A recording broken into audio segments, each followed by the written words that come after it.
Yes, ni aje watu wangu, Rick Skits hapa. Leo tuliko jambo moja tu nataka kuwakumbusha. Unaona kama uko pale Kenya na unataka kuja hapa USA kama CNA.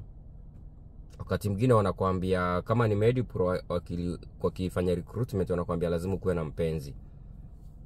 Hii ina make sense, ni vizuri kuwa na mpenzi unapojipanga kuja hapa. But then, haijamaanisha ukiambiwa kuwe na mpenzi tu ende uokote mtu yeyote. Cause kitu moja unafaa ujue kabla mfike hapa United States of America, kuna waiting period kama ya 3 ama 4 years. So umeenda umeoa mtu mbio cause unataka mtu akuja naye hapa. Na ule mtu naye ulienda kuoa aliona advantage ya kupata papers za kuja Marekani. But then pengine hata kama mtu alikuwa amejifanya, uwezi jifanya for long.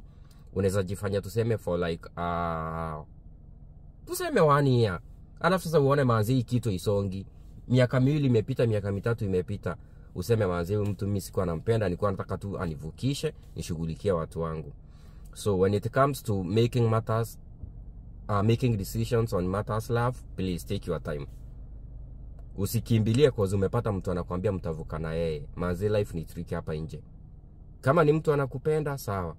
Lakini kama ni mtu ambaye unatafuta cause unataka mapepa, manzi utaenda siku 2-3 uchoke na yeye.